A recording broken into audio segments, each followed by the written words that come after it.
The smoke found her before the flames did. Lydia Windrider pressed herself against the far wall of the storage barn, her hands splayed protectively over the barely there swell of her belly. 3 months. 3 months of hiding the pregnancy, of praying to the moon goddess that she could keep this secret long enough to escape. And now the acrid burn of smoke curled through the gaps in the wooden slats, and she understood with terrible clarity that there would be no escape. Lightning had struck the roof. She'd heard the crack, felt the barn shudder around her, and then the orange glow had begun creeping across the ceiling like a living thing hungry for fuel. The summer storm still raged outside, rain hammering against the walls, but the water couldn't reach the flames that had already caught in the dry hay stored in the loft above her. "Please," she whispered, though she didn't know who she was begging. "Please, not my baby. Take me, but not—" A fit of coughing seized her, the smoke thickening with every passing second. She dropped to her knees, pressing her face toward the floor where the air was marginally clearer. Her wolf stirred weakly inside her, the creature that had been her companion since birth, now barely a whisper after months of suppression. They'd made her take the herbs. Her pack, no, her former pack, had forced wolfsbane tea down her throat every morning since she'd presented as Omega, claiming it was for her own good, to keep her docile, to keep her controllable. The herbs had nearly silenced her wolf entirely, and now, when she needed that primal strength to survive, she had nothing but her own failing human body and the desperate need to protect the life growing inside her. She'd been locked in here at sunset. Marin had done it. Marin, her pack sister, who had once braided flowers into Lydia's hair and whispered secrets under moonlit skies. Marin, who had wanted the beta's son for herself and had never forgiven Lydia when he'd shown interest instead. "You spread your legs for someone outside the pack," Marin had hissed through the barn door, her voice dripping with satisfaction. "Everyone knows it. That thing in your belly isn't pack blood. The Alpha agrees. You'll stay here until the council decides what to do with you." It was a lie. The child was Torvin's, the beta's son, who had cornered Lydia in the forest and taken what he wanted before discarding her like refuse. When she'd discovered the pregnancy, she'd been foolish enough to go to him, believing he might claim responsibility. Instead, he'd laughed and told Marin everything, twisting the story until Lydia became the villain, the outsider, the whore who had betrayed their pack. No one had believed her when she'd tried to explain. The Alpha had looked at her with cold eyes and said, "A wolf who can't keep her legs closed brings shame to us all. You'll answer for this." Now the barn was burning, and she could hear nothing but the roar of flames and the distant rumble of thunder. No footsteps, no voices calling for her, no rescue.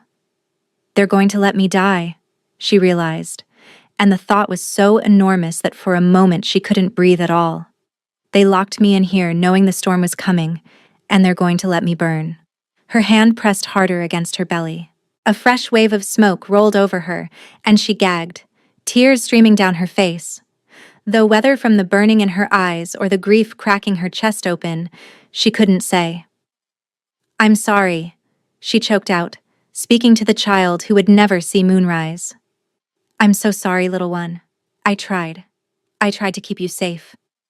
The ceiling groaned above her. Sparks rained down, and she curled herself into a ball, making herself as small as possible. Heat pressed against her skin like a physical weight. She thought of her mother, dead 3 years now from a fever that swept through the pack. She thought of her father, killed in a border skirmish before Lydia could even walk. She'd always been alone in this pack, tolerated but never truly welcomed, and now they'd found their excuse to be rid of her entirely. A burning beam crashed down 10 feet from where she crouched. The impact sent a shower of embers across the floor, and Lydia scrambled backward, her back hitting the wall hard enough to drive the breath from her lungs. She was trapped. There was nowhere left to go. The flames were beautiful, she thought distantly. Orange and gold and white at their hottest core, dancing and writhing like living things, almost like wolves themselves, feral and hungry and utterly without mercy. She closed her eyes. The wall exploded inward. Lydia screamed, throwing her arms over her face as debris flew past her. But it wasn't flame that came through the shattered wood. It was a man. A massive figure wreathed in smoke and shadow, moving through the inferno as if the fire were nothing more than an inconvenience. He was enormous, broad-shouldered and towering, and his eyes glowed gold in the firelight, bright as captured stars. "Can you stand?" His voice was deep, rough, commanding in a way that made her wolf stir with sudden, desperate alertness, despite the wolfsbane swimming in her veins. Lydia couldn't speak.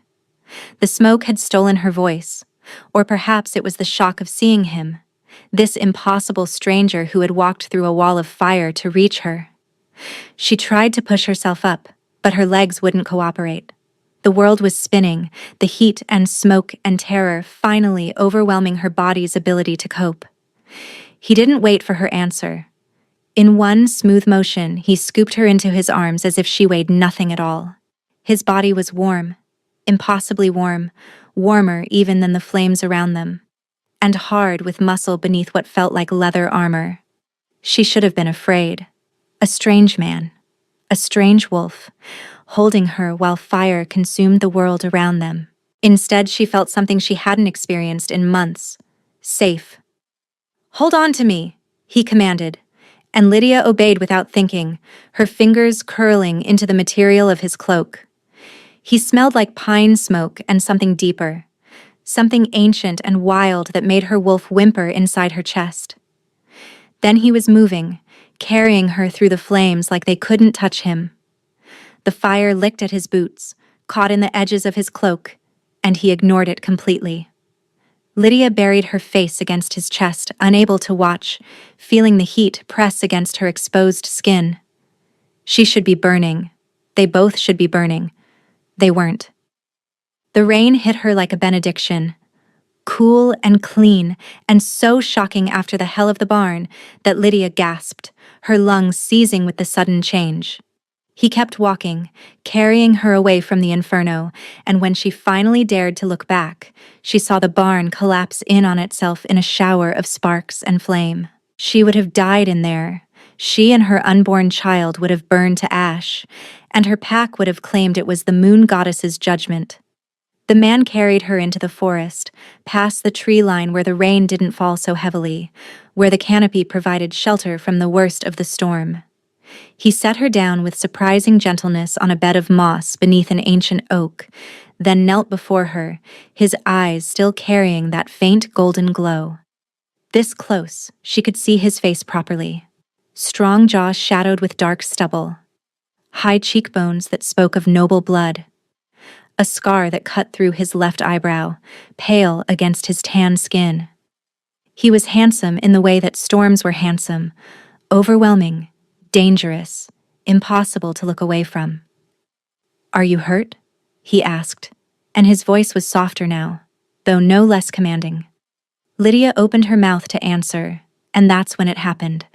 Their eyes met, truly met, and the world stopped. Heat flooded through her body, nothing like the flames she'd just escaped. This was different. This was internal, spreading from her core outward like sunlight breaking through clouds. Her wolf, dormant for so long, suddenly howled inside her chest with a strength that made her gasp. The sound that escaped her was half whimper, half cry, and she pressed her hand to her heart as if she could contain the sudden wildness erupting within her. He felt it too. She could see it in the way his whole body went rigid, his nostrils flaring as he scented the air between them. The gold in his eyes intensified, bleeding outward until there was no trace of any other color, and a rumbling growl escaped his chest, not threatening, but reverent, awed. "Mate," he breathed, the single word carrying the weight of prophecy. Lydia trembled. The pull toward him was physical, magnetic, a force she couldn't have resisted even if she'd wanted to. Every cell in her body was suddenly, desperately aware of his presence, the breadth of his shoulders, the heat radiating from his skin, the way his scent wrapped around her like a promise. I don't understand," she managed, though she did. Every wolf knew what this was. Every wolf dreamed of finding their true mate, that one soul crafted by the moon goddess to complete their own. But she'd never expected, never imagined. "What's your name?" he asked. And the question was gentle, almost tender, completely at odds with the intensity of his gaze. "Lydia," she whispered. "Lydia Windrider. Lydia." He said her name like he was tasting it, memorizing it, claiming it. "I'm Alec, a traveling soldier." He paused, something flickering across his face that might have been uncertainty. "You're pregnant." It wasn't a question. Of course he could scent it. Any wolf could, up close. Lydia's hand flew protectively to her belly, and she braced herself for the disgust. The rejection. She'd just found her mate, and now she would lose him before she'd even had a chance to.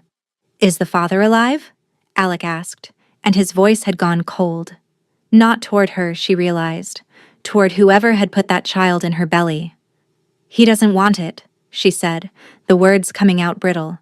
"Doesn't want me. My pack, they—" Her voice broke. She couldn't finish. Alec's jaw tightened. For a moment, the air around them felt heavy, charged with something that made the hair on her arms stand up. Power. Raw, barely contained power that seemed to press against her skin like a physical force. "Tell me," he said quietly. "Tell me everything." And Lydia, who had learned never to trust anyone, who had spent months hiding and lying and surviving by keeping secrets. Lydia looked into those golden eyes and felt the mate bond humming between them like a plucked string. And she told him. She told him about Torvin, about the forest, about the way he'd held her down and taken what he wanted while she'd begged him to stop.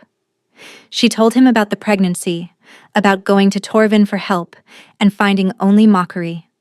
She told him about Marin's jealousy, the lies, the way her entire pack had turned against her. The wolfsbane tea they'd forced her to drink until her wolf was barely a whisper. The barn. The fire.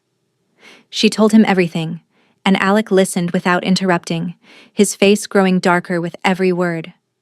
By the time she finished, trembling and exhausted, his hands had curled into fists at his sides. "They left you to die," he said, and the words were barely recognizable, more growl than speech. "Yes." Something ancient and terrible flickered in his eyes. "They will answer for that." Lydia shook her head, too tired to feel hope. "They're a full pack. You're one wolf." The smile that curved his lips held no warmth. "Am I?" She didn't know what that meant, and before she could ask, exhaustion finally claimed her.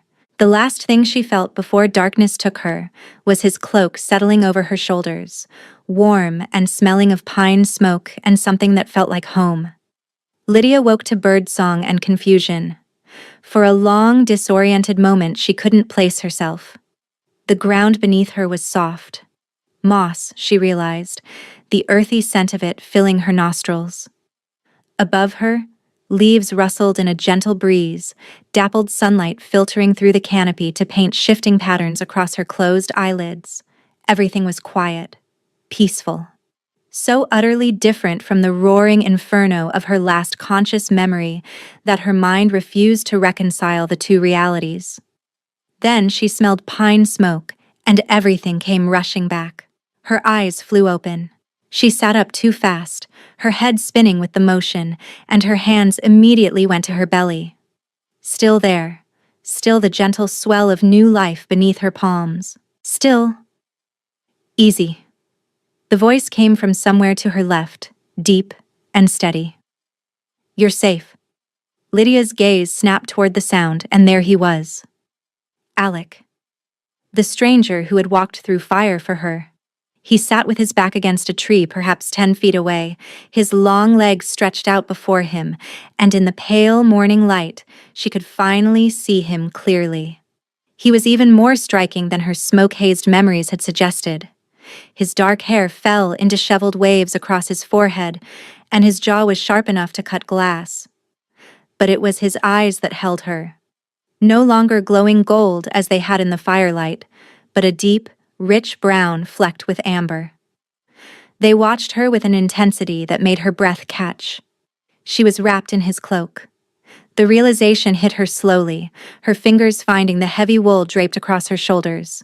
It was warm despite the cool morning air, and his scent clung to the fabric, pine and smoke, and that deeper note she couldn't name, the one that made her wolf stir restlessly in her chest. "How long was I asleep?" she asked, her voice rough from smoke damage. "Through the night." He didn't move from his position against the tree, maintaining that careful distance between them. "The storm passed a few hours ago. I didn't want to wake you." Lydia's brow furrowed. She was alone in the wilderness with a stranger, pregnant and weakened and completely at his mercy, and yet her body refused to produce the fear those facts demanded. The mate bond, she thought, and the words sent a shiver down her spine that had nothing to do with cold. "You stayed awake," she said.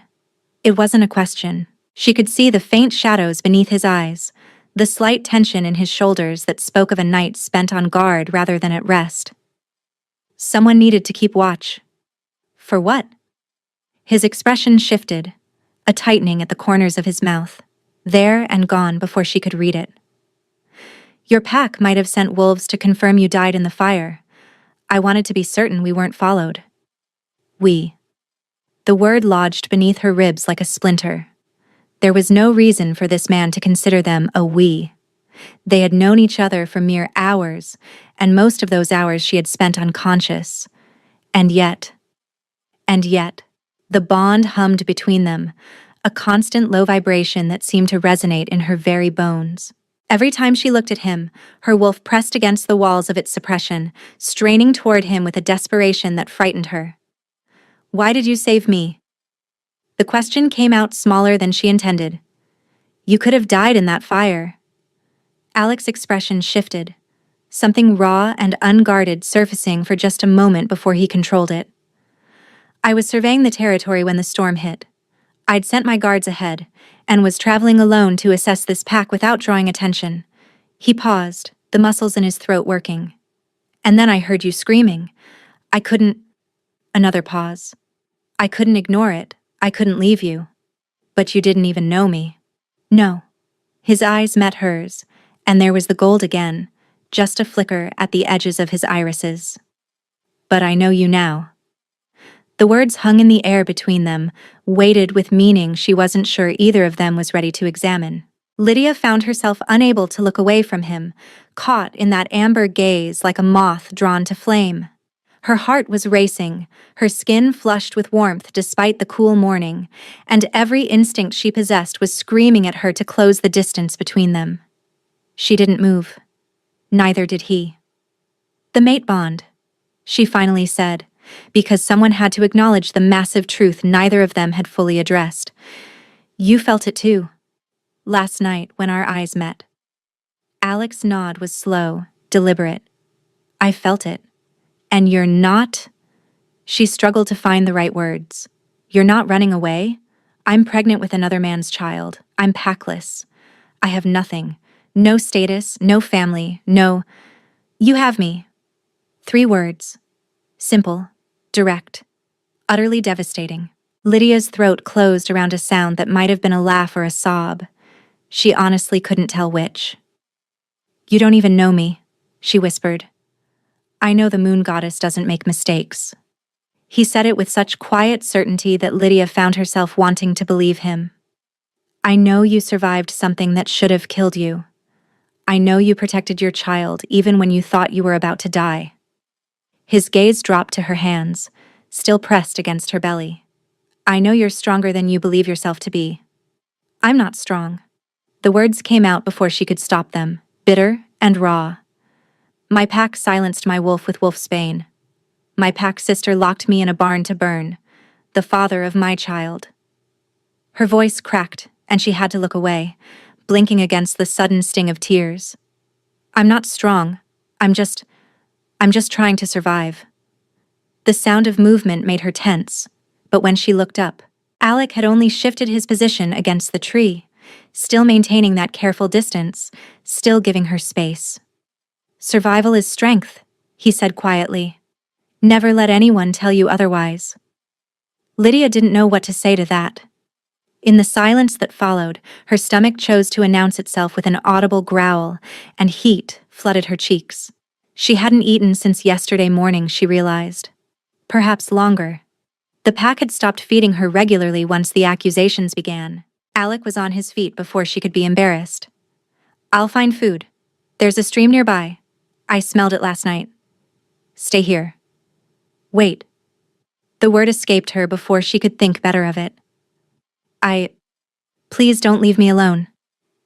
Something softened in his expression. I'll only be gone a few minutes. You can hear me the whole time if you focus. Your wolf may be suppressed, but your senses should still be sharper than a human's. He paused, then added, almost gently, I'm not going to abandon you, Lydia. Not ever. She wanted to believe him.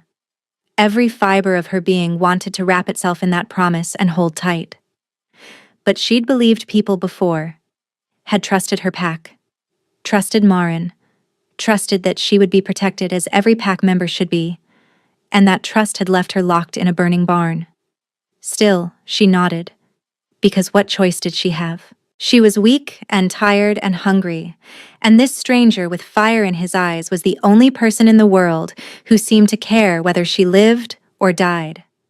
Alec disappeared into the trees, moving with a grace that seemed impossible for someone his size. Within seconds, she could barely hear his footsteps over the rustling leaves. Lydia sat in the hollow he'd left behind, wrapped in his cloak, breathing in his scent, and tried to make sense of the chaos her life had become in a single night. The mate bond pulsed steadily beneath her skin, warm and insistent, like a second heartbeat synced to a rhythm she was only beginning to learn. True to his word, Alec returned within minutes, his hands full of berries and what looked like wild mushrooms. He knelt several feet away from her and carefully arranged the food on a broad leaf, then slid it toward her with a gentleness that made her chest ache. I know it's not much, he said, but it should help until we can find something more substantial. Lydia reached for the berries, her fingers brushing his as she took the leaf. The contact was electric, a jolt of awareness that shot up her arm and settled somewhere behind her breastbone. She saw Alec go very still, saw the way his nostrils flared as if he was fighting to control his response, and she knew he'd felt it too. Thank you, she murmured, pulling her hand back quickly. He nodded once, then retreated to his position against the tree, watching as she ate. The berries were sweet, the mushrooms earthy and filling, and with each bite, Lydia felt her strength slowly returning. Where will we go? She asked between mouthfuls. I can't go back to my pack. They'll kill me if they find out I survived. They won't touch you. The words came out hard, absolute. And we'll go wherever you want. You're free now, Lydia. For the first time in your life, perhaps, you get to choose. She considered that. Choice. It was such a small word for such an enormous concept. She'd never truly had choices, had been told where to go, what to do, who to be, for as long as she could remember. The idea of deciding her own path was both exhilarating and terrifying. I don't know where I want to go, she admitted. I've never been anywhere. My pack's territory was my whole world. Then we'll find somewhere new. Alec's voice was patient, unhurried. There's no rush. We can take our time. There was that word again. Lydia looked at him, really looked, and found herself cataloging the details she'd missed before. The way he held himself, coiled and ready, like a predator at rest. The calluses on his hands that spoke of years with a sword. The faint scars she could see on his forearms, evidence of battles survived. He'd called himself a traveling soldier, but everything about him suggested something more, something dangerous. Who are you? She asked. Really? Alec was silent for a long moment. When he finally spoke, his voice was careful, measured. I told you, I'm a traveling soldier. Yes. She set aside the empty leaf, meeting his gaze directly. But traveling soldiers don't walk through fire. They don't carry that kind of power. I could feel it last night. The air was heavy with it. With you. His expression shuddered. You were in shock. The smoke. The fear. I know what I felt. They stared at each other across the clearing. The mate bond thrummed between them, and Lydia was suddenly, acutely aware that this man was keeping secrets. Whatever he was, it was bigger than a lone wolf wandering between territories. But then again, she had secrets too. Or she had, before she'd spilled them all in a rush of terror and exhaustion last night. I'm not asking you to trust me, she said finally. I know I haven't earned that. But if we're going to... She gestured vaguely between them. Whatever this is, I need to know that you won't lie to me about the important things. Alec exhaled slowly through his nose. For a long moment, she thought he wouldn't respond at all. Then, slowly, he nodded. I won't lie to you, he said, and the words had the weight of a vow. I may not be able to tell you everything right now, but what I do tell you will be the truth. It wasn't everything she wanted. It wasn't even close, but it was more than anyone had ever given her before. Okay, she said. That's enough. For now. The tension in his shoulders eased slightly, and something that might have been gratitude flickered across his face. We should move soon. Put more distance between us and your former pack's territory. Lydia nodded, though the thought of walking anywhere made her legs ache in anticipation. She was still weak, still recovering from the smoke inhalation and the terror of the night before. But Alec was right. They couldn't stay here. Eventually, someone would come looking. She moved to stand, and immediately, her body betrayed her. Her legs buckled, and she pitched forward. Alec was there in an instant. His arms caught her before she could fall, strong and steady, and suddenly she was pressed against his chest with his scent surrounding her completely. The mate bond roared to life, a symphony of heat and need that stole her breath and set her blood on fire. His heart was pounding. She could feel it against her palm, racing as wildly as her own. His hands gripped her waist, holding her upright, and when she looked up into his face, his irises had gone molten, all amber and no brown. Sorry, she gasped, trying to step back. I didn't mean... Don't. The word was rough, almost guttural. Don't apologize. They were so close. Close enough that she could see the individual flecks of amber in his eyes, the slight tremor in his jaw as he fought for control. Close enough that she could feel the heat radiating from his skin, could count the breaths he was taking. Shallow, uneven, nothing like the composed soldier he'd been moments before. The mate bond pulled at her, urging her to close the remaining distance, to press herself against him and never let go. Her wolf howled inside her, straining against months of suppression, desperate to claim what the moon goddess had promised her. Alec's hands tightened on her waist for just a moment, and then he was stepping back, releasing her, putting distance between them that felt like a physical wound. Can you walk? His voice was strained. I can carry you if you need. No. Lydia steadied herself against a tree, her legs trembling but holding. No. I can walk. She had to. Because if he carried her again, if she let herself sink into that warmth and security, she wasn't sure she'd ever be able to pull herself back out. And she couldn't afford that kind of vulnerability. Not yet. Not until she knew whether she could truly trust him. They walked in silence through the forest, Alec adjusting his pace to match hers. He stayed close enough to catch her if she stumbled, but he didn't touch her again. The distance was clearly intentional, and Lydia found herself both grateful and inexplicably disappointed by his restraint. The day wore on. The forest gave way to rolling hills, which in turn flattened into grasslands dotted with wild flowers. Lydia's strength slowly returned as they walked, her body responding to the fresh air and movement. And always, the bond was there. A current running beneath every silence, every accidental touch, every time their eyes met and held a moment too long. When the sun began its descent toward the horizon, Alec found them shelter in a small cave carved into a hillside. It was dry, protected from the wind, and large enough for both of them to stretch out comfortably. He gathered firewood while Lydia rested against the stone wall, and by the time darkness fell, a small blaze crackled at the cave's entrance.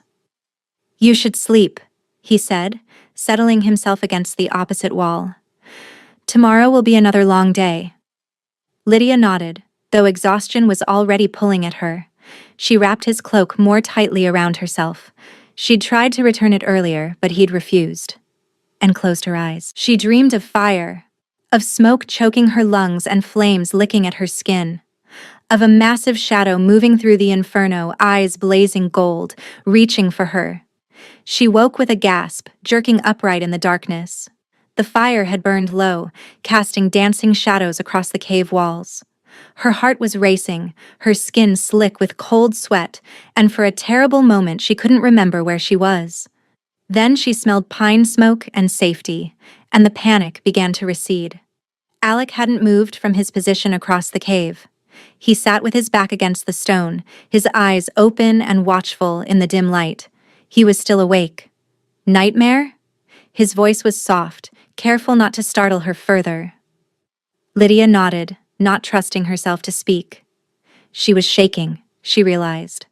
Fine tremors running through her body that she couldn't seem to stop. Alec rose smoothly to his feet, and for a moment, she thought he would come to her. Her entire body tensed with anticipation. And something else. Something warmer, that she didn't want to examine too closely. But he only added more wood to the fire, coaxing the flames back to life until warmth filled the small cave. Then he returned to his position against the far wall, putting that careful distance between them once more. "Why do you do that?" The question slipped out before she could stop it. "Do what?" "Keep your distance." She gestured to the empty space between them. "You're my mate. Every instinct you have must be screaming at you to—" She stopped, heat flooding her cheeks. In the firelight she saw his throat work, a hard swallow he couldn't quite disguise. "I could ask you the same thing." It was a fair point. She was fighting the pull of the bond just as fiercely as he was, even if her reasons were different. "I've known only violence from wolves," she whispered, echoing something she'd sensed, but hadn't articulated until now. "Marin's cruelty. Torvin's—" She couldn't finish that sentence. "My pack's abandonment. Every wolf I've ever trusted has hurt me." Alec was silent for a long moment. When he finally spoke, his voice was rough with an emotion she couldn't name. "Then I'll wait." "What?" "I'll wait." He met her eyes across the fire, and the gold was there again, flickering at the edges of his irises. "Until you're ready. Until you choose me, not because the bond compels you, but because you want to. I won't claim what isn't freely given." Lydia stared at him, something cracking open in her chest. "That could take— I don't know how long that could take." "I know." "You'd wait that long? For me?" The smile that curved his lips was small but genuine, the first true smile she'd seen from him. "I'd wait forever, if that's what you needed." The words hung in the air between them, simple and devastating. Lydia felt tears pricking at her eyes, and she didn't try to hide them. No one had ever offered her patience. No one had ever valued her choice above their own desires. "Get some sleep," Alec said gently. "I'll keep watch." And he did. When Lydia finally drifted off again, it was with the knowledge that he would be there when she woke, that he would stand guard through the darkness, expecting nothing in return. She slept without nightmares for the first time in months. 3 days later, they reached the village. It was a small settlement, barely more than a collection of wooden buildings clustered around a central square. Farmers and merchants moved through the streets. Children chased each other between stalls, and the smell of baking bread filled the air. It should have felt welcoming. Instead, Lydia found herself shrinking inward as they walked through the village gates. The stares began immediately, eyes tracking their progress down the main street, lingering on Lydia's worn clothing, her unkempt hair, the visible swell of her pregnancy. She could see the judgments forming behind those gazes, the calculations, the assumptions. A packless woman, pregnant and alone except for a strange male. The conclusions were obvious, and none of them were kind. Maybe we should find another village, she murmured, trying to make herself smaller. Alex's hand brushed against the small of her back, the first time he'd touched her since that moment in the forest clearing. You need proper food. Rest. A healer to check on the baby. His voice was firm. We're staying. They found an inn near the edge of the village. The innkeeper, a sour-faced woman with gray hair pulled back in a severe bun, looked Lydia up and down with obvious distaste before quoting a price for their room. That's double the going rate, Alex said mildly. For proper guests, perhaps? The innkeeper's gaze flicked to Lydia's belly. Not for packless breeders who spread their legs for any wolf who... She didn't get to finish. Alex stepped forward, and the air in the room changed.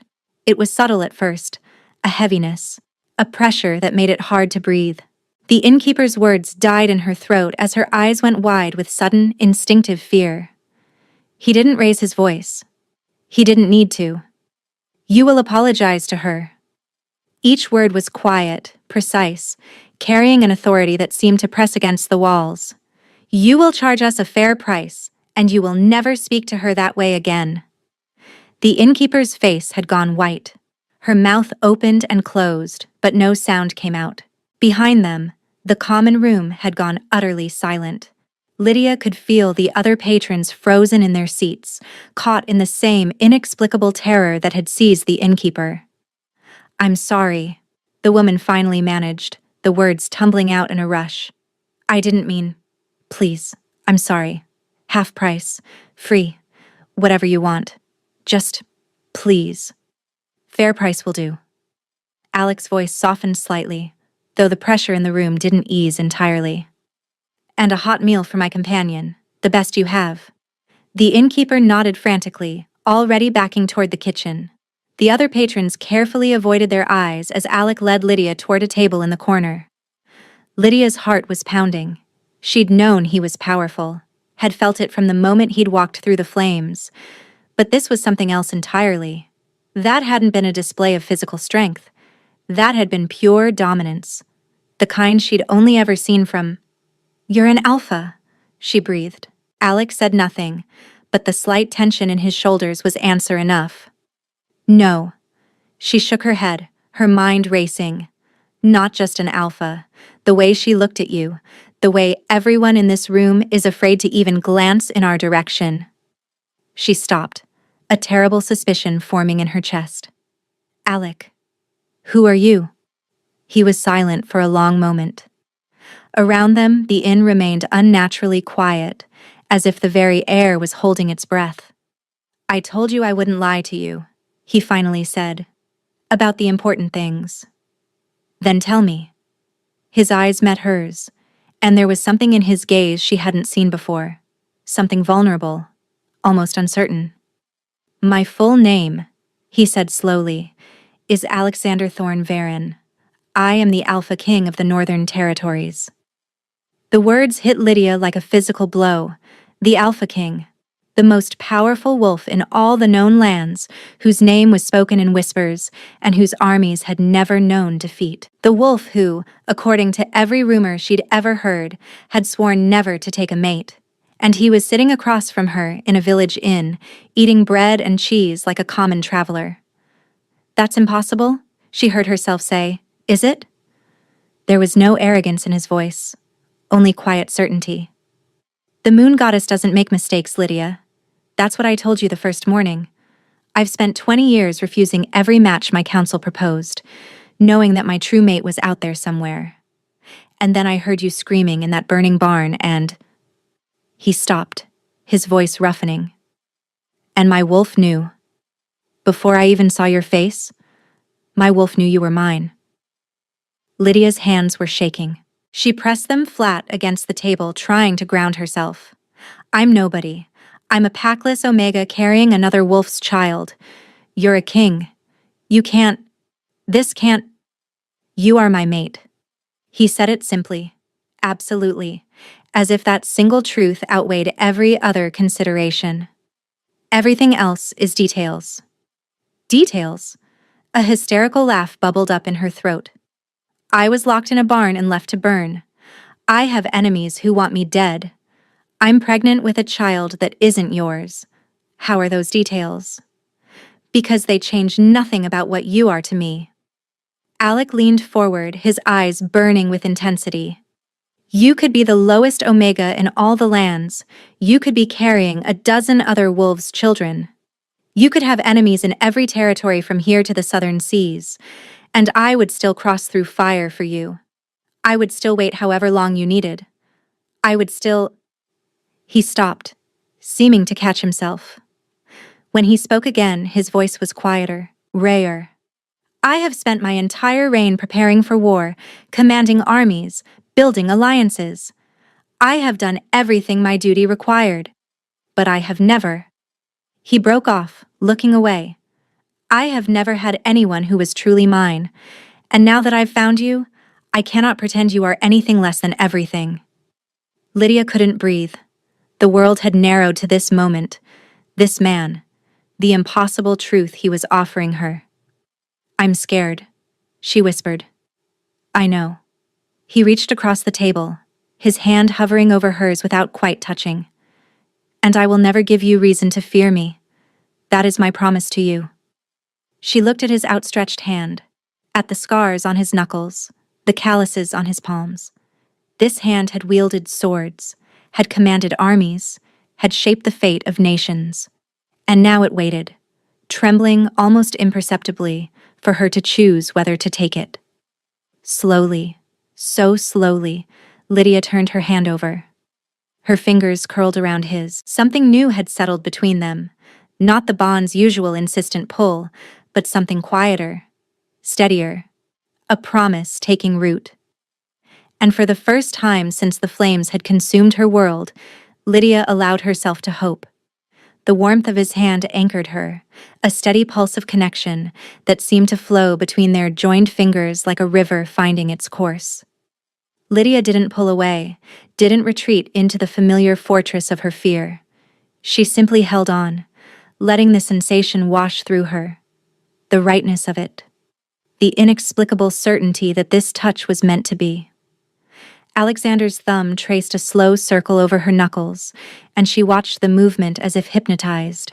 His hands were so large compared to hers, capable of terrible violence, yet gentle as a whisper against her skin. We should leave soon, he said quietly, though he made no move to release her. The capital is still 3 days' ride, and there are things I need to explain before we arrive. Things? Lydia's voice came out steadier than she expected. The hope blooming in her chest was fragile, terrified of being crushed. But it was there. Real. What kind of things? A shadow passed over his features, so brief she might have imagined it. Court politics, alliances, people who have spent years positioning themselves around my throne. He paused, and when he spoke again, there was an edge to his words. People who will not welcome my return with a mate. The warmth in her chest cooled slightly. Of course. She had been so caught up in the impossibility of him, the Alpha King, her mate, that she hadn't considered what that actually meant. A king did not simply bring home a packless, pregnant Omega and expect the world to accept her. There's someone specific, she said. It wasn't a question. Alexander's jaw tightened. Her name is Kira Thornwood. Her family has been one of the most powerful in my court for generations, and she has spent the better part of a decade making it known that she intends to be my queen. Lydia's stomach dropped. And you let her believe. I let her believe nothing. His voice was sharp, final. I have rejected every proposal, every accidental meeting, every scheme her family has devised, but Kira is not someone who accepts rejection gracefully. She sees the throne as her birthright, my resistance as a temporary obstacle. His grip on Lydia's hand tightened almost imperceptibly. When she learns about you, she will see you as a threat to be eliminated. The words settled over Lydia like a shroud. Another enemy. Another person who wanted her dead. As if the ashes of her old pack weren't still smoking behind her. Then perhaps you shouldn't take me to the capital, she heard herself say. The hope in her chest screamed in protest, but the practical part of her, the part that had learned to survive, knew better than to ignore a threat. If my presence will cause you problems. No. The word was absolute, brooking no argument. Alexander rose from his seat, pulling her gently to her feet. This close, she had to tilt her head back to meet his eyes, and what she saw there stole her breath. Fierce protectiveness, unwavering determination, and beneath it all, a vulnerability that he seemed to be showing only to her. I will not hide you away like something shameful, he said. I will not pretend you don't exist to appease those who would see me mated to someone of their choosing. You are my mate, Lydia, my queen, and Kira Thornwood will learn to accept that, or she will learn what happens to those who threaten what is mine. The possessiveness in his voice didn't frighten her, and that was the strange thing. After Marin, after Torvin, after a pack that had treated her like something to be owned and discarded, she had every reason to flinch from the word mine. But his mine didn't sound like Torvin's. It didn't taste like chains. It tasted like belonging. She belonged to him, and he belonged to her. The thought was still terrifying, but it was also impossibly wonderful. They left the inn as the morning sun climbed higher, casting long shadows across the village square. Lydia noticed how the villagers who had sneered at her the day before now avoided their gazes entirely, scurrying out of Alex's path like mice fleeing a hawk. Word had spread, it seemed, about the stranger who had defended the pregnant outsider with such quiet menace. If they knew the truth, that this stranger was their king, she suspected they would have done more than scurry. They would have prostrated themselves in the dirt and begged for mercy. The horse Alec had purchased from the village stable was a massive beast, coal-black and bred for hauling, though it responded to his commands as if it were a trained war horse. It stood patiently as he lifted Lydia onto its back, his hands spanning her waist with ease. She felt the heat of his palms through her borrowed clothing, and her wolf stirred restlessly, wanting more. Soon, she told herself. But not yet. Not until she was sure. Alex swung up behind her, and she felt the solid wall of his chest against her back. His arms came around her to take the reins, enclosing her in a warmth that felt less like a cage, and more like a fortress. When the horse began to move, she let herself lean back against him, just slightly. His sharp intake of breath told her he'd noticed. They rode in comfortable silence for the first hour, the forest path winding steadily northward. The tension that had coiled in Lydia's shoulders since the fire began, slowly, to ease. Here, surrounded by ancient trees and birdsong, with her mate's heartbeat steady against her spine, she could almost pretend that everything would be all right. Almost. Tell me about her, she said finally. Kira Thornwood. I need to know what I'm facing. Alec was quiet for a long moment. When he spoke, his voice was carefully controlled. She is beautiful, ruthless, ambitious beyond measure. Her family controls the largest territory in my kingdom outside the capital itself, and she has been groomed since childhood to believe she deserves the crown. And you never considered... Never. The word was immediate, emphatic. My wolf rejected her the moment we met. There was no bond, no pull, nothing but cold ambition behind her smiles. She sees me as a means to power, nothing more. Lydia turned her head slightly, trying to read his expression. But she's persisted anyway. For nearly 10 years? His arms tightened around her. She has interfered with every potential alliance, sabotaged every attempt to match me with other suitable wolves. Not because she wanted me specifically, but because she could not tolerate anyone else having what she considered hers. The picture forming in Lydia's mind was deeply unsettling. A woman who had spent a decade manipulating her way toward a throne, removing any obstacle in her path. And now Lydia, packless, pregnant, utterly without allies, was the biggest obstacle of all. She'll try to kill me, Lydia said quietly. It wasn't a question. Alex's chest rumbled with a low growl. She will try, and she will fail. I will not allow. You can't be with me every moment. Lydia forced herself to say the words calmly, though her heart was racing. You're a king. You have duties, responsibilities. You can't shadow my every step.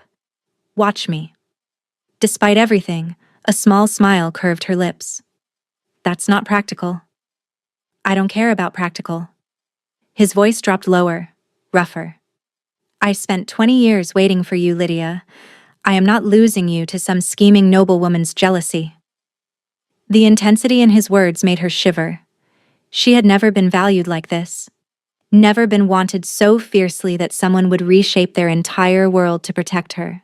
It was overwhelming, humbling, and it sparked something in her chest that felt dangerously close to love. They stopped to rest near midday, beside a stream that caught the sunlight and scattered it like diamonds across the water. Lydia's legs were shaky when Alec helped her down from the horse, and she realized with some surprise how tired she was. The pregnancy, the trauma, the emotional upheaval of the past days, it was all catching up to her. Sit, Alec commanded gently, guiding her to a moss-covered boulder. Rest. I'll find us something to eat. She watched him move through the forest, silent as a shadow despite his size. Everything about him spoke of predator, of power barely contained. Yet when he looked at her, all she saw was gentleness. Her hand drifted to her belly, where the tiny life inside her still clung stubbornly to existence. She hadn't felt the baby move yet. It was too early. But she knew, somehow, that it was still there. Still fighting. Just like her. Your child will be raised as my heir. Lydia's head snapped up. Alec had returned, moving so quietly she hadn't heard him approach. He held several fish in one hand, clearly caught with his bare hands, and his expression was serious as he watched her. What? She breathed. He crouched before her, eye level now, his gaze unwavering. Your child. The one you carry. They will be mine in every way that matters. I will claim them before the court. Name them my heir. Love them with the ferocity of a true parent. He reached out, his hand hovering over her belly without quite touching. Their blood may come from another, but their soul, their future, their protection, their belonging, that will be entirely mine to provide, if you will allow me. Tears pricked at Lydia's eyes. She had expected tolerance, perhaps. Grudging acceptance. She had never dared to hope for this. You barely know me, she whispered. You don't know anything about the father, about what happened. I know that someone hurt you. His voice was low, dangerous. I know that your pack betrayed you in the worst possible way, and I know that this child is innocent of all of it. They deserve a father who will protect them, provide for them, love them without condition. His eyes softened. I would be honored to be that father if you'll let me. The tears spilled over, tracking hot paths down her cheeks. She couldn't speak, could barely breathe around the enormity of what he was offering. Alec's hand finally made contact with her belly, warm and steady through the fabric of her dress. The bond responded, a pulse of warmth flowing from where his palm rested, as though the connection between them recognized the life she carried and drew it into its orbit. She saw his eyes widen, saw his breath catch. The bond. He looked up at her, wonder breaking through his controlled expression. It's reaching for the baby, too. Yes. Lydia covered his hand with hers, pressing it more firmly against her belly. I feel it. For a long moment, neither of them moved. The stream burbled nearby, birds sang in the trees, and the silence between them felt less like distance and more like peace. Lydia felt something shift inside her chest, a wall crumbling, a door opening. She was still afraid, still uncertain. But she was also, she realized, beginning to trust. And that terrified her more than anything. They rode harder that afternoon, Alec pushing them toward a small trading post where he said they could spend the night. The forest gradually gave way to rolling hills, and by the time the sun began its descent, Lydia could see the stone walls of the outpost in the distance. She was nearly asleep against Alec's chest when he suddenly tensed, his arms going rigid around her. What is it? She asked, jerking awake. He didn't answer immediately, His nostrils flared, and she saw his eyes flash gold, his wolf rising to the surface. "Alec? We're being watched." His voice was barely a whisper, but she heard the steel in it. 3 wolves, 2 in the trees to our left, 1 on the ridge ahead. Fear spiked through her, cold and sharp. "Kira's people?" "I don't know yet." His hand moved to the sword at his hip. "But we're about to find out." The attack came without warning. One moment the road was empty. The next, 3 wolves in human form dropped from the trees, surrounding them in a practiced formation. They wore no identifying marks, their faces obscured by dark cloth. But the silver blades in their hands told Lydia everything she needed to know. They were here for her. Alec moved faster than she could track, sweeping her off the horse and pressing her behind him in a single fluid motion. His sword was in his hand, singing as it cleared the sheath, and his growl shook the very air around them. "Run," he commanded. "I won't leave you. Run." But there was nowhere to run. A 4th attacker had circled behind them, cutting off her escape. Lydia's wolf howled with terror and rage as the assassin advanced, Silverblade gleaming in the fading light. She was going to die. After everything, the fire, the escape, the impossible gift of her mate, she was going to die on a nameless road, and her baby with her. The assassin lunged, and then Alec was there, appearing between them like a phantom, his blade catching the silver dagger inches from Lydia's throat. The clash of metal rang out, and she saw the assassin's eyes widen behind his mask, recognizing, finally, what he was facing. But the distraction had cost Alec. The other 3 assassins closed in, and Lydia watched in horror as one of them landed a slash across his side. Blood bloomed, dark against his traveling clothes. "No!" The scream tore from her throat. Alec didn't falter. He moved through the assassins like a storm, his sword a blur of death, each strike precise and devastating. Within moments, 2 of the attackers were down, their blood staining the road. But the 3rd had a bow. Lydia saw it in slow motion, the assassin knocking an arrow, drawing back, aiming directly at Alec's exposed back, while he dealt with the last attacker. She didn't think, didn't hesitate. She simply moved, throwing herself at the archer with every ounce of strength she possessed. They went down in a tangle of limbs, the arrow flying wide, clattering uselessly against the rocks. The assassin snarled, trying to throw her off, but Lydia held on with desperate strength. "Lydia!" Alec's voice, ragged with fear. The assassin's elbow caught her temple, and stars exploded across her vision. She felt herself falling, felt the hard ground slam into her side. And then the world narrowed to a single point. The silver blade rising above her, glinting in the dying light. The blade never fell. Alec's sword took the assassin's head clean off his shoulders, and then he was gathering Lydia into his arms, his hands running over her frantically, checking for wounds. "I'm okay," she gasped. "I'm okay. The baby... We need to go. Now." He lifted her as if she weighed nothing, already moving toward the horse. "That wasn't a random attack. Someone knew where we would be." The implications hit Lydia like a blow. Someone had known. Someone had tipped off the assassins, told them exactly where to find the Alpha King's new mate.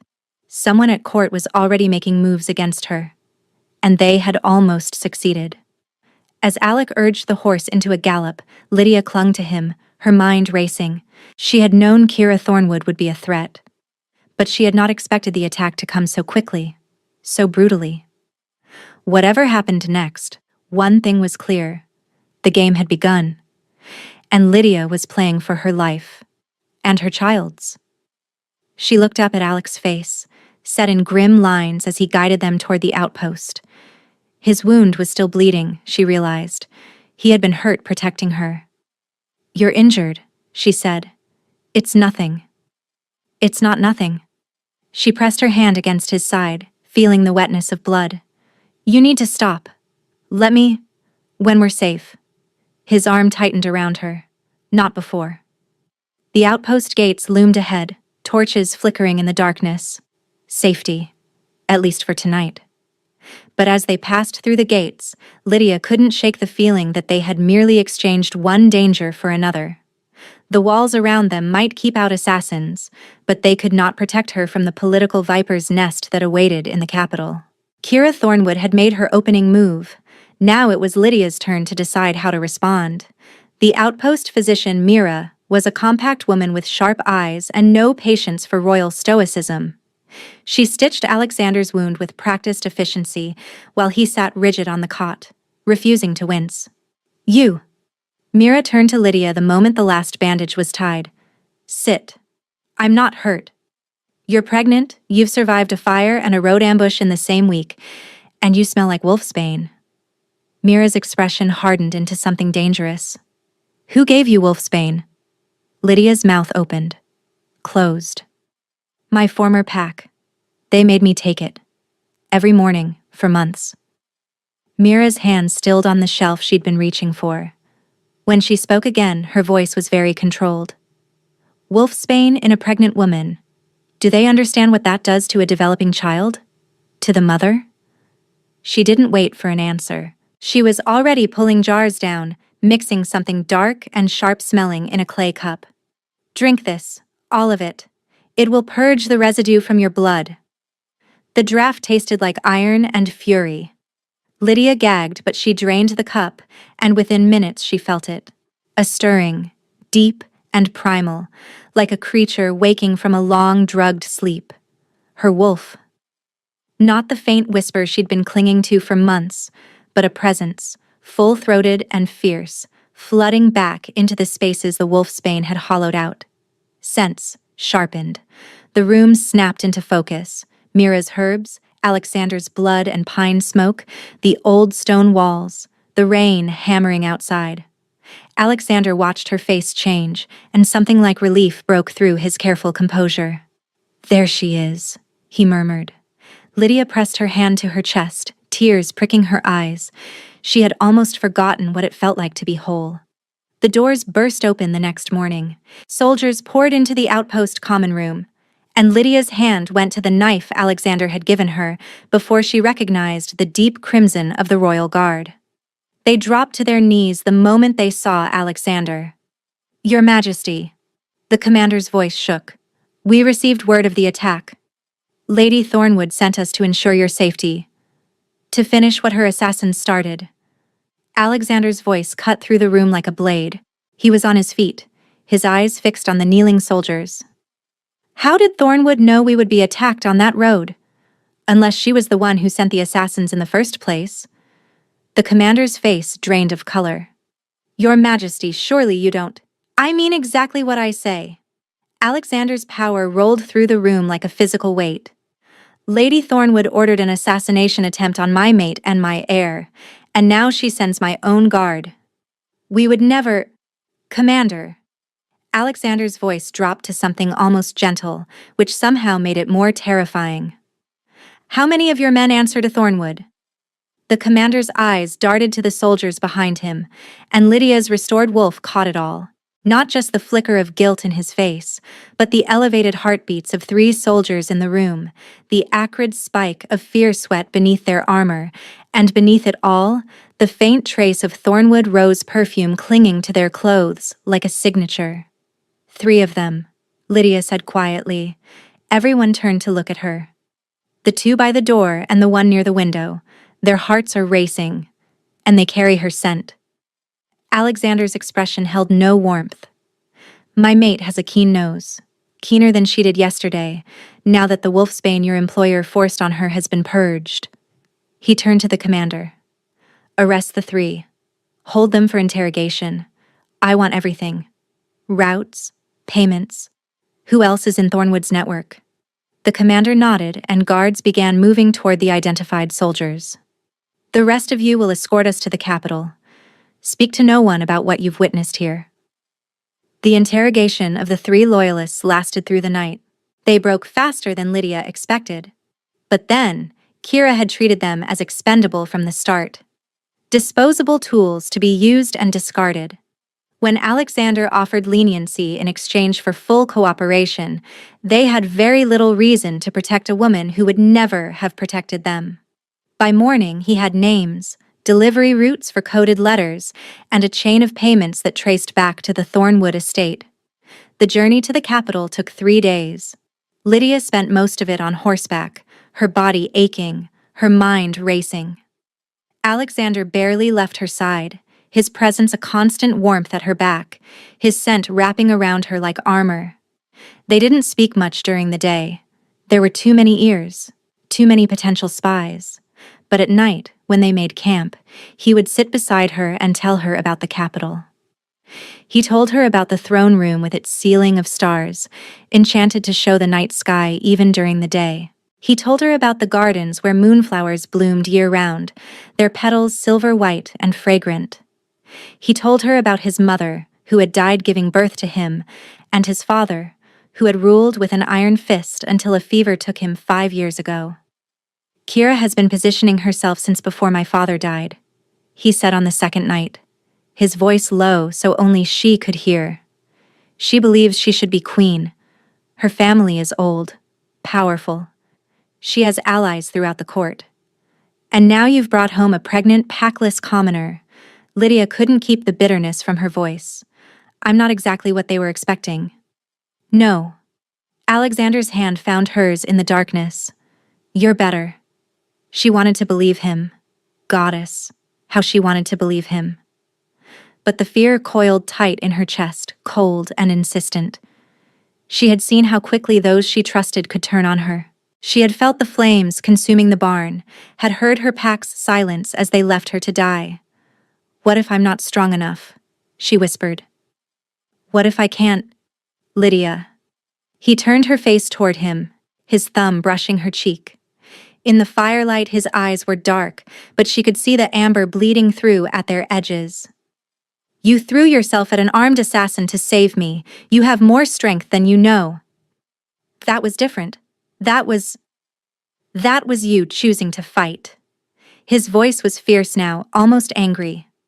That was you refusing to let them take what's yours. Don't you understand? That's what a Luna does. That's what a queen does. The word hung between them. Queen. It still felt impossible, like a dream she would wake from at any moment. But his hand was warm in hers, and his eyes held nothing but certainty. And maybe it was possible after all. On the third night, with the capital less than a day's ride ahead, he taught her something else. There are protections written into the old law that even the noble council cannot override, he said, feeding small sticks to the fire. The oldest is called the right of truth-speaking. If a woman bound by a true mate bond is accused before the court, she can invoke it. The bond amplifies her words, not to give her knowledge she doesn't have, but to let the room feel the truth of what she says.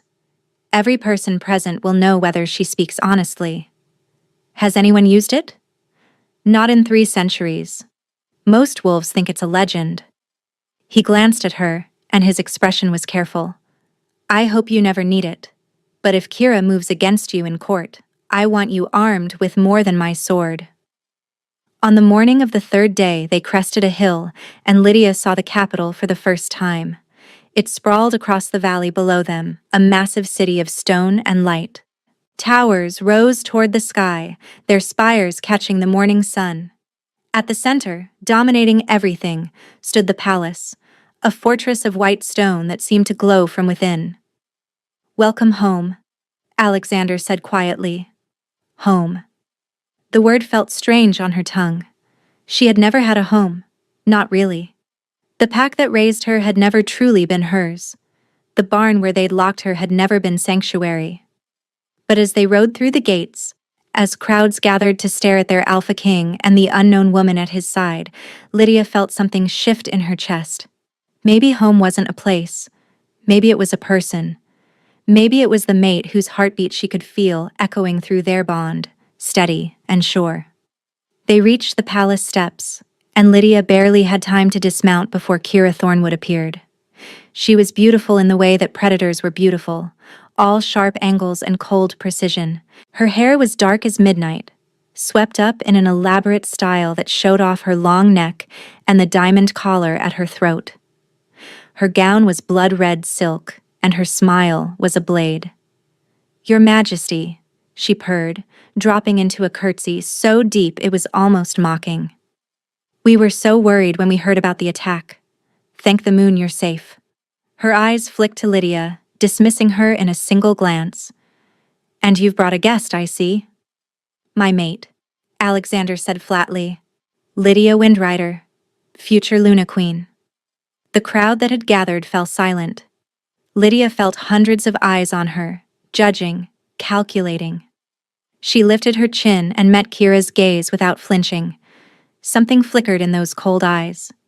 Surprise? Maybe? Or the recognition of a worthy opponent. How lovely? Kira said, her voice dripping with false sweetness. But surely your majesty knows that court protocol requires that you address my mate with respect. Alexander's power rolled through the courtyard, and Lydia saw several nobles stagger under its weight. Call her guest again, and we'll have a very different conversation. Kira's smile didn't waver, but Lydia caught the flash of rage beneath it. Of course. My apologies, Lady Windrider. The title was poison wrapped in silk. I look forward to getting to know you better. She swept away before Alexander could respond, her entourage falling in behind her like a school of predatory fish. She's going to be a problem, Lydia said quietly. She's going to try. Alexander took her hand, tucking it into the crook of his elbow. But she doesn't know what she's dealing with. Not yet. The 3 days that followed were the longest of Lydia's life. The palace was a labyrinth of marble corridors and silk-draped chambers, and every corner held a whisper. Lydia's restored wolf picked up everything now, the muttered, packless whore from a passing lady-in-waiting, the way servants averted their eyes, the subtle repositioning of Kira's entourage whenever Lydia entered a room. She was being watched, measured, and found wanting by everyone except the man whose opinion actually mattered. On the first evening, her wolf caught something wrong in the wine they served with dinner, a sharp chemical bitterness buried beneath the sweetness.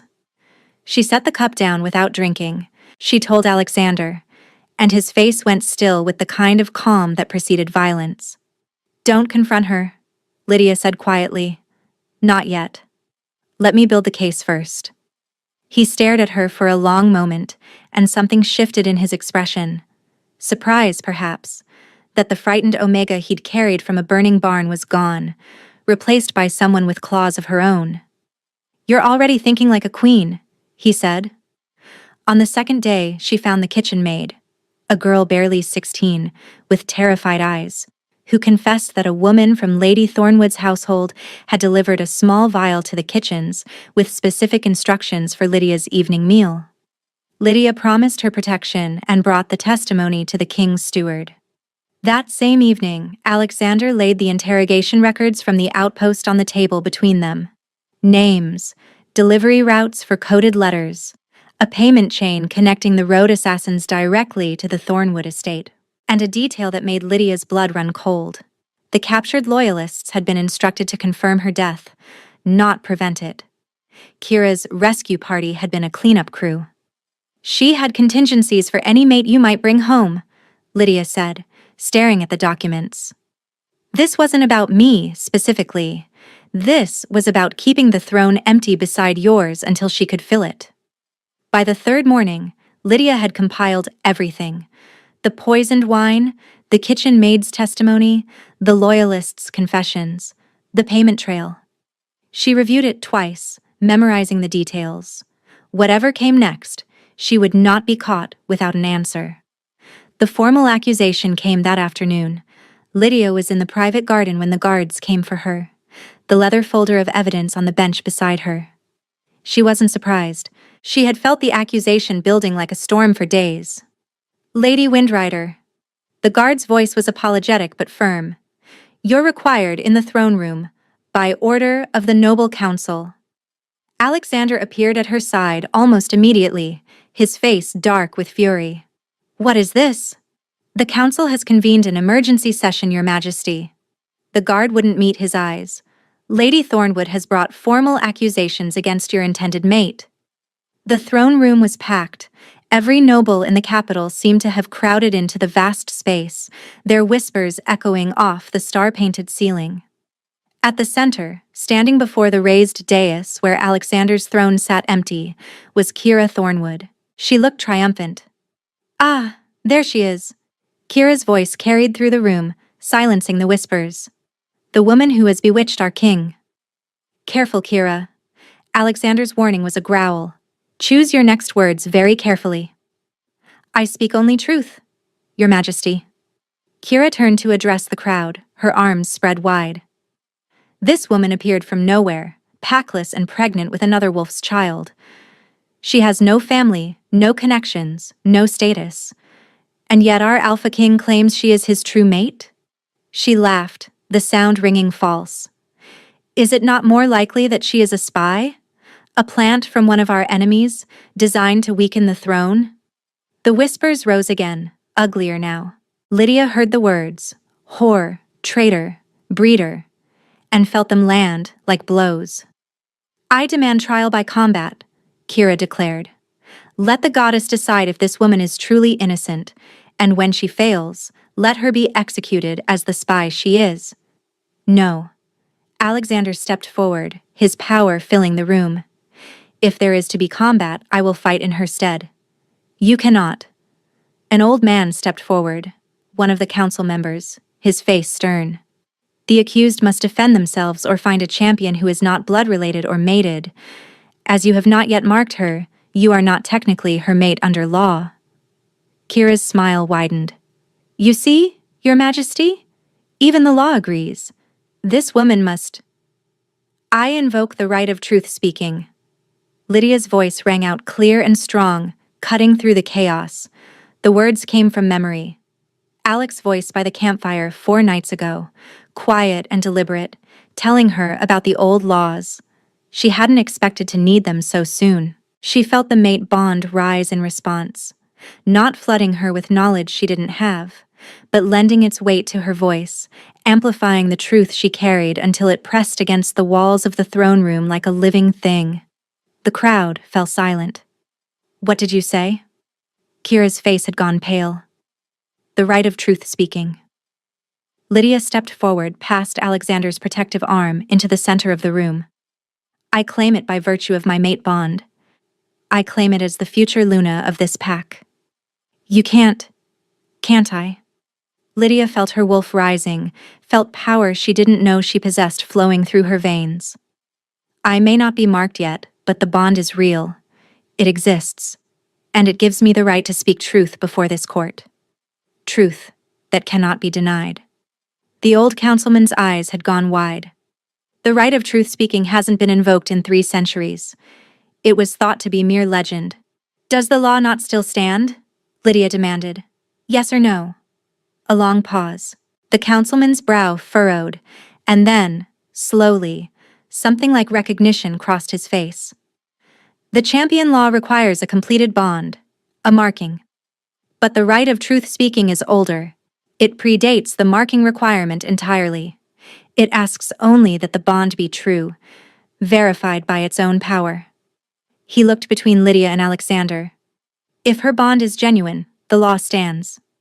Lydia turned to face the crowd. She found Kira's eyes and held them. "On my first night in this palace, my evening wine was laced with poison." Her voice carried the weight of the mate bond, truth made tangible, pressing against every person in the room. "My wolf, only recently freed from the wolfsbane my former pack forced on me, recognized the taste before I could swallow more than a sip. The kitchen maid who delivered it has given testimony naming a member of Lady Thornwood's household as the one who provided the vial. She saw nobles shift uncomfortably, felt the truth-speaking work through them, not omniscience, not compulsion, but conviction. They could feel that she was not lying. The bond guaranteed it. On the King's Road, 4 assassins attacked us with silver blades. 3 of them died. The 4th was among the soldiers Lady Thornwood sent to rescue us at the eastern outpost. Soldiers who, under interrogation, confessed that they received their orders, their route information, and their silver from the Thornwood estate." Lydia paused, letting the words settle. "Those confessions, along with coded correspondence and a full chain of payments, sit in the King's Steward's office. Any council member who wishes to examine them is welcome to do so. Kira's composure was cracking. You can't prove. I just did. Lydia's voice didn't waver. I am not a spy. I am not a plant. I am the true mate of your king. And the only conspiracy in this room belongs to the woman who accuses me. The words settled over the throne room like a verdict. For a long moment, no one moved. I would see this evidence. The voice came from the back of the chamber. Lord Ashford, one of the most senior nobles in the court and, until this moment, one of Kira's most visible supporters. His face was gray beneath his ceremonial furs. Steward. Alexander did not raise his voice. His steward stepped forward with the leather folder Lydia had compiled. The room watched in absolute silence as Lord Ashford read, page by page, his expression shifting from skepticism to disbelief to something that looked very much like shame. He closed the folder. He did not look at Kira. The letters bear the Thornwood family seal, he said, his voice carrying the weight of a man choosing a side. I recognize it. I have received letters under that seal myself, though none with contents like these. The murmur that swept through the room was different from the whispers that had come before. Not ugly, not accusatory, stunned. A woman in silver stepped deliberately away from Kira's cluster of supporters, crossing the floor to stand behind Alexander's throne. Then a second noble followed, then a third.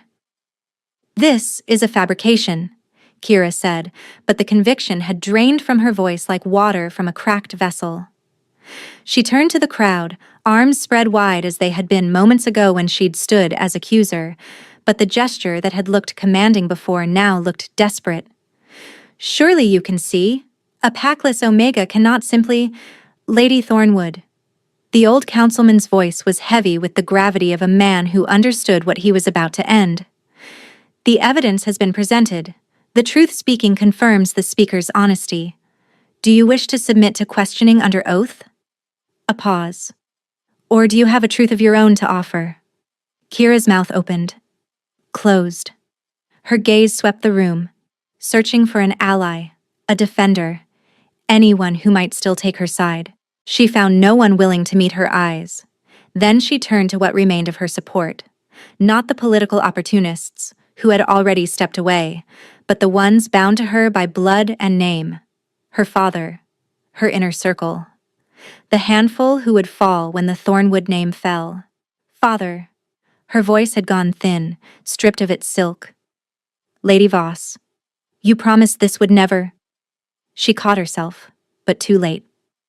The slip hung in the air like smoke. Lord Thornwood looked at his daughter, and what passed across his face was not loyalty. It was horror. Slowly, deliberately, he turned away. One by one, even her blood allies followed. Eyes dropped. Bodies shifted. The last handful who had still stood with her found somewhere else to look, someone else to stand beside. Within seconds, Kira Thornwood stood utterly alone in the center of the throne room. Guards? Alexander said quietly. Kira bolted. She hiked her elaborate gown above her knees and ran for the doors, abandoning every shred of the calculated poise she'd spent a decade constructing. 2 royal guards caught her before she made it 3 steps. She's nothing, Kira screamed, thrashing against their grip. A broodmare from a dead pack.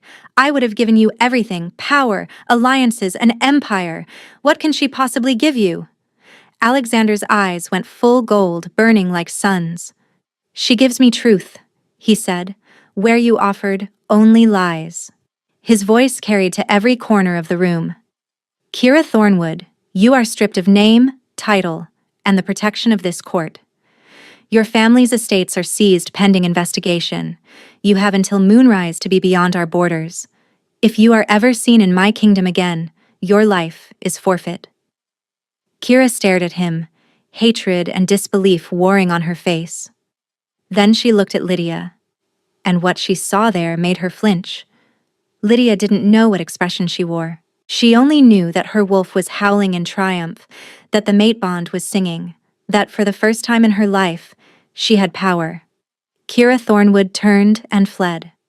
That night, Alexander took Lydia to his private chambers.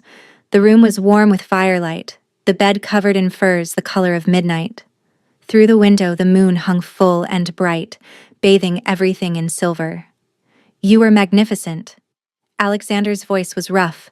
He stood before her, his hands at his sides, his whole body trembling with restraint. "The truth speaking, I taught you the law, but I never imagined you would wield it like that." "Neither did I." Lydia's heart was pounding. The mate bond was a living thing between them, pulling her toward him with an almost physical force. But I couldn't let her win. I couldn't let her take you from me. Nothing could take me from you.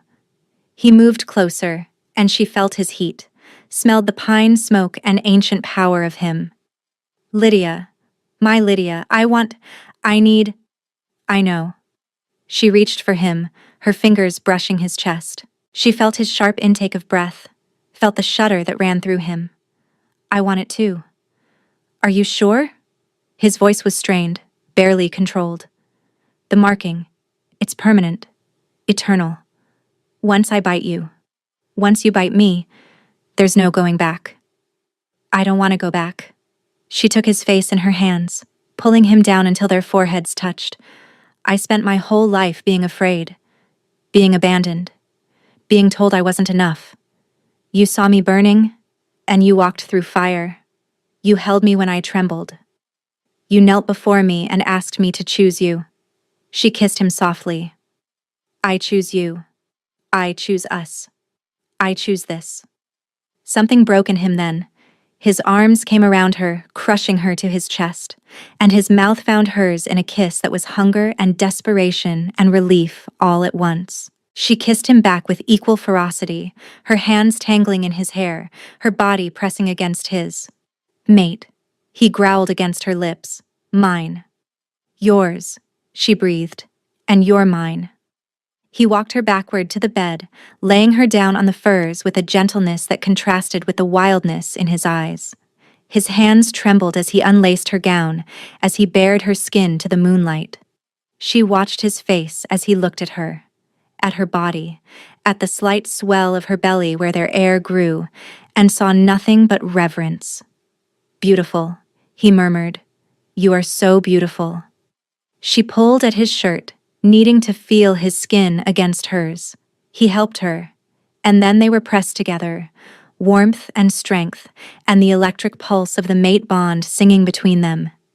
He kissed his way down her throat, and she felt his teeth graze her skin. The junction of her neck and shoulder, the marking spot. Her whole body tightened in anticipation.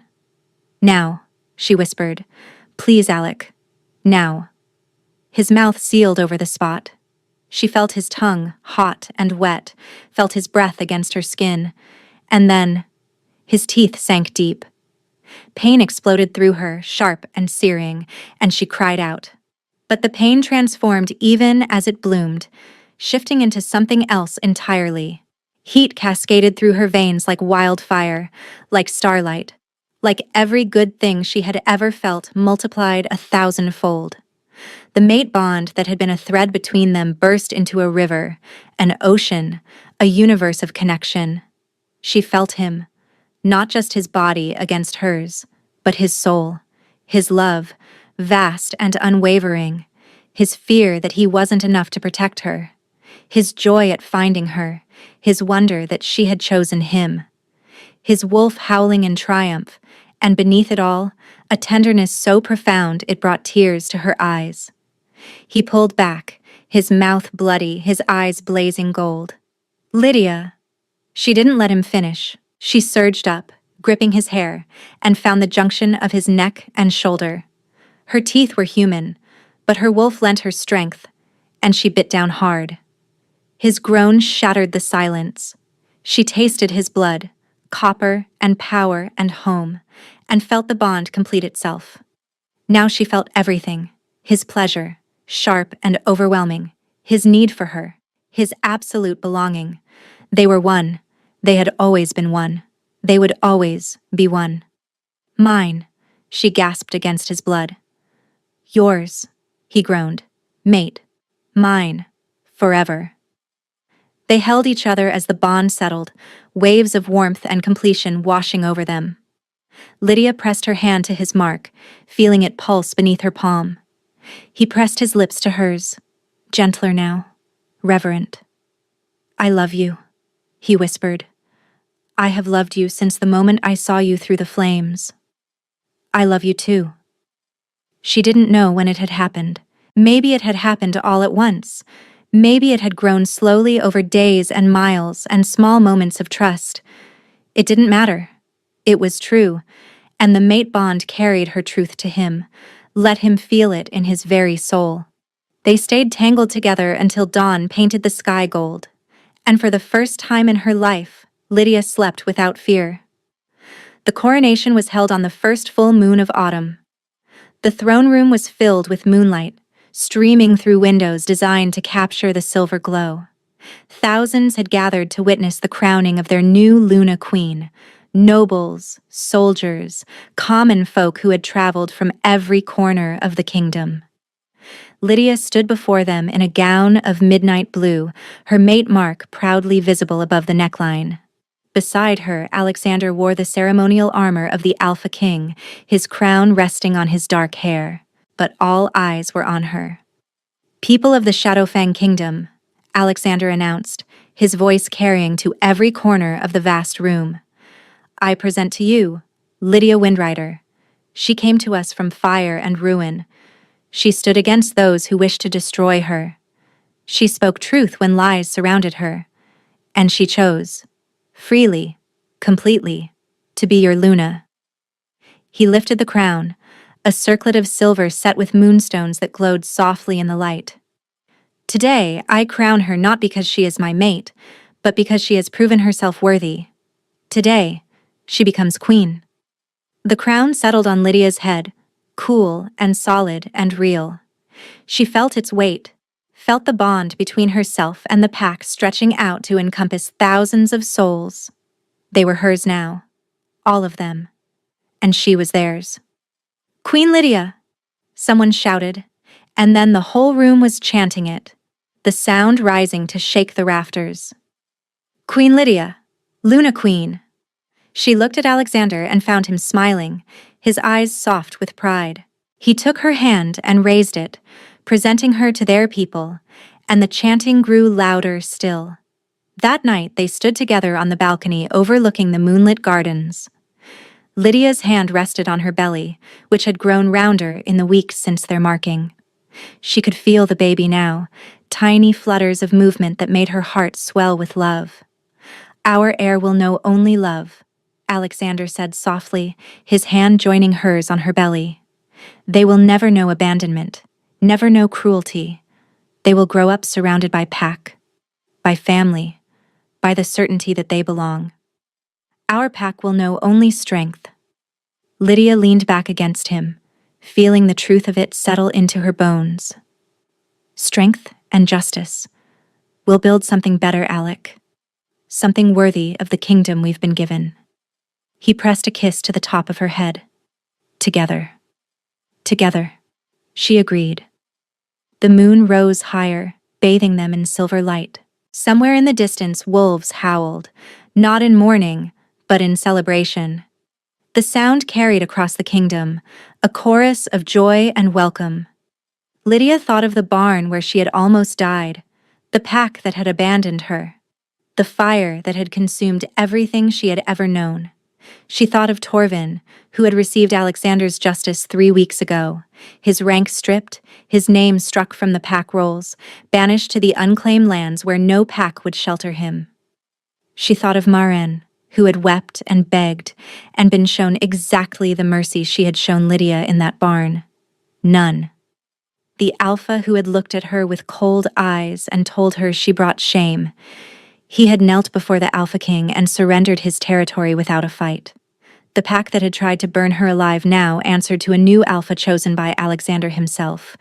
She had lost so much, but standing here, in the arms of her mate, crowned queen of the realm, carrying the future within her, she had gained everything. "Are you happy?" Alexander asked softly. Lydia smiled, and the answer resonated through their bond before she even spoke. Yes, she said. I am.